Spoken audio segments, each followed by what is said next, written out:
Good evening my dear friends. आज हम बात करेंगे इनडाइजेशन के बारे में। अपचन हम समझेंगे। खाना खाने के बाद हमारा पेट क्यों फूला रहता है, क्यों बहुत ज़्यादा गैस एसिडिटी बनी रहती है, बहुत ज़्यादा डकार आते हैं। आखिरकार क्या कारण हो सकते हैं, किस वजह से ऐसा हो रहा है, आज इन सब के बारे में हम चर्चा करेंगे। सबसे पहले कुछ फिजियोलॉजिकल मैकेनिज्म के बारे में हम बात करें तो जो भी हम खाना खाते हैं वह एक लार्ज मैक्रोमॉलिक्यूल सब्सटेंस है। लार्ज मैक्रोमॉलिक्यूल्स मतलब वो हमारा प्रोटीन है, वो हमारा कार्बोहाइड्रेट है, वो हमारा फैट है। ऐसे लार्ज कॉम्प्लेक्स मॉलिक्यूल्स को जब हम खाते हैं तो इसमें दो फंक्शन होती है हमारे ओरल कैविटी में।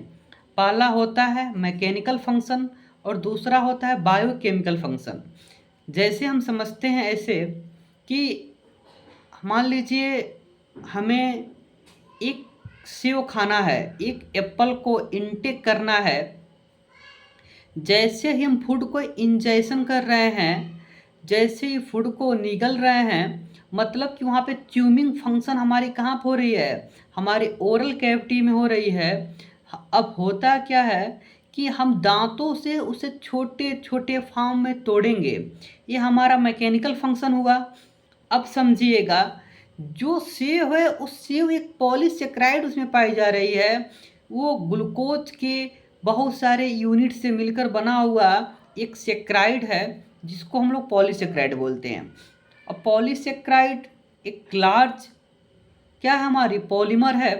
अब ये लार्ज पॉलीमर को तोड़ा जाता है। अब ये टूटता है तो ये तोड़ने के लिए हमारी सलाइवा में हमारी जो सलाइवरी ग्लैंड होती हैं, हमारी जो लार वाली ग्रंथ होती हैं, उस पर क्या होती है, वो सलाइवा बनाता है। और उस सलाइवा में क्या होती है, सलाइवरी एमाइलेज पाया जाता है। और वो सलाइवरी एमाइलेज क्या करती है, उस स्टार्च को, मतलब जो हमने सेव खाया है उसको तोड़ेगा और माल्टोज में तोड़ देगा।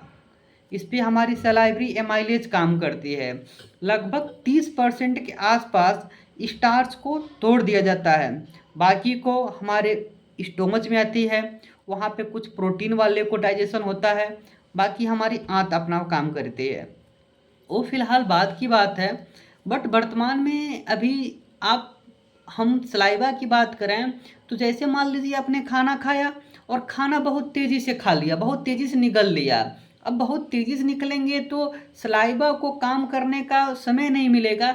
सलाइवा जब उस फूड पे काम करेगी तभी तो उसको तोड़ेगी, तभी तो माल्टोज में कन्वर्ट करेगी।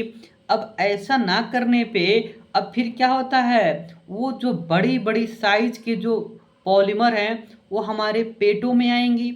और सबसे खास बात ये होता है कि हमारा पेट जो है, हमारा जो स्टोमच है, हम स्टोमच कहें तो स्टोमच में केवल प्रोटीन का डाइजेशन होता है। केवल प्रोटीन को छोटे छोटे फॉर्म में तोड़ा जाता है। बट हमारे स्टोमच में ना ही लिपिड की डाइजेशन होती है, ना ही लिपिड का पाचन क्रिया होती है, ना ही ग्लूकोज की पाचन क्रिया होती है। हमारे पेट, हमारे स्टोमच में केवल पाचन क्रिया हमारी किसकी होती है, हमारी जो प्रोटीन है उसकी होती है। अब फर्दर वो जो हमारा स्टार्च है वो हमारी आंतों के पास आएगा, हमारी छोटी आंत में आएगा, हमारे ड्यूडेनम वाले हिस्सा पे आएगा। वहाँ पे क्या होगी, वहाँ पे जो डाइजेशन वाली जो प्रक्रिया चल रही है वहाँ पे फिर क्या होगा, हमारी पेनक्रियाज से कुछ एंजाइम निकलेंगे, हमारी आंतों से कुछ निकलेंगे और उस पर काम करेंगे। अब समझिए, जो हम माउथ में उसको कम कर सकते थे वर्कलोड को, आंतों की वर्कलोड को जो हम माउथ में ही कम कर सकते थे, मुंह में उसको चबा के कम कर सकते थे, तो हम अपने पेटों पे लोड दिया। पहला कंडीशन तो एक हुआ जिसकी वजह से हमें अपचन की क्रिया हो रही है। दूसरी बात, मुख्य रूप से हम बहुत ज़्यादा तनावग्रसित रहते हैं। जैसे कि अपने आजकल की दिनचर्या की हम बात करें तो दिन भर हम जो काम किए हैं, जब शाम के समय हम खाना खाने बैठते हैं तो बहुत तो पूरी चीज़ें हम मेमोराइज़ करते हैं कि हमने ये गलती किया, हमने ये अच्छा सीखा, ये बुरा किया। तो कुछ डिमेरिट वाली चीज़ें होती हैं, वो बार-बार आपके अंदर की हार्मोन्स के रेगुलेशन को, जो वेगस नर्व रिस्पॉन्सिबल होती है आपके खाना के स्टिमुलस करने के लिए, आपके खाने की भूख को बढ़ाने के लिए, वो सप्रेस हो जाती हैं। बहुत सारे आपके ग्रसित होने की वजह से बहुत सारे पाचन क्रिया वाले जो हार्मोन्स और एंजाइम होते हैं, उसका सेक्रेशन नहीं हो पाता है। ये बहुत सारा, ये भी एक हमारा मेन फैक्टर है। तो हमने 2 चीज़ देखा, एक हम क्या कर रहे हैं, बहुत तेज़ी से खाना खा रहे हैं, एक हम तनाव ले रहे हैं। तीसरी महत्वपूर्ण चीज़ हम ये देखेंगे कि जब हम खाना खा रहे हैं, तो हम खाना खाने के बाद बहुत थोड़ा गुनगुना पानी पिएँ। बहुत ओवर यूज हम पानी का ना करें, सामान्यतः पानी का यूज करें, जिससे पर्याप्त रूप में क्या हो, हमारे स्टोमच में एक कंसंट्रेशन बना रहे, एक पीएच का कंसंट्रेशन बना रहे। क्योंकि हम जो खाना खाते हैं तुरंत हमारे हाथों में नहीं आता है, वो लगभग 4 से 5 घंटा के आसपास हमारे पेटों में रहता है, हमारी मतलब कि हमारी स्टोमच का में रहता है। तो हम खाना खाने के बाद थोड़ा-सा गुनगुना पानी पिएँ।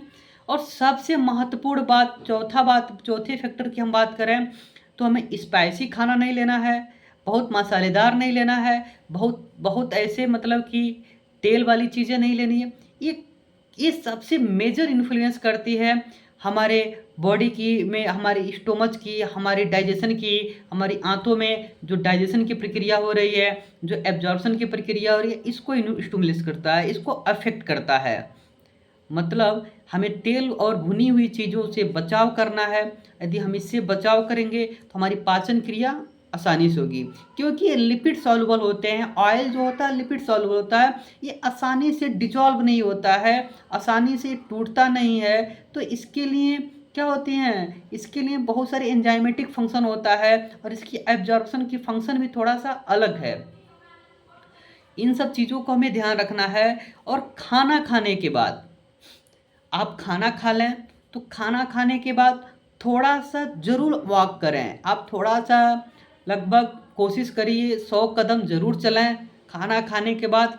और खाना खाने के बाद तुरंत लेटें नहीं। ये नहीं कि हमने खाना खा लिया और खाना खाने के बाद बिस्तर पे तुरंत लेटे नहीं हैं।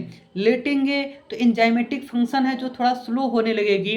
वो जो जो एंजाइम्स का काम हमारी पाचन क्रिया पे एक एक समय पे होना चाहिए, वो थोड़ा स्लो रेट हो जाएगा, डाइजेशन की फंक्शन स्लो हो जाएगी। तो इससे इससे भी हमारा पेट बहुत भरा-भरा महसूस होगा। अब इस चीज़ों को जो हम आपको फैक्टर बता रहे हैं, इसको ध्यान रखिए।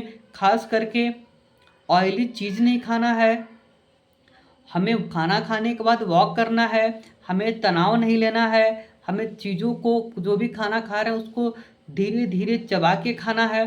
यदि इन सब का हम यदि डिसिप्लिन वे में, यदि अनुशासित होके यदि हम पालन करें, तो हम बहुत ज़्यादा जो आजकल के जीवनचर्या जो हमारी है, जो हमारी लाइफ़स्टाइल है, उसमें हम बच सकते हैं।